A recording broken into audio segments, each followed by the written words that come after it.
पार्लिमानी हल्के हैदराबाद की बीजेपी उम्मीदवार माधवी लता के खिलाफ एक मुकदमा दर्ज किया गया है। बीजेपी उम्मीदवार माधवी लता ने एक पोलिंग बूथ पर पहुंचकर मुसलमान ख्वातीन राय दहिंदों से उनके शनाख्ती कार्ड देखने लगी।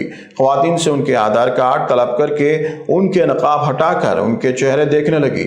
उनके नाजेबा और काबिल एतराज़ हरकत का वीडियो सोशल मीडिया पर वायरल होगा। उनकी इस हरकत पर जब मुसलमानों ने एतराज़ करते हुए एहतजाज किया तो हुक्काम ने उनके खिलाफ मुख्तलिफ दफ़ात के तहत मुकदमा दर्ज कर लिया है।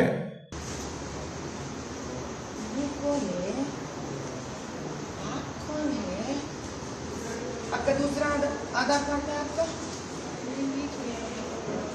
ये चलो पहले बनाई से कितने साल पहले बना था ये? नहीं मुझे 38 इंटी, हमें तो 44 इंटी वयसु।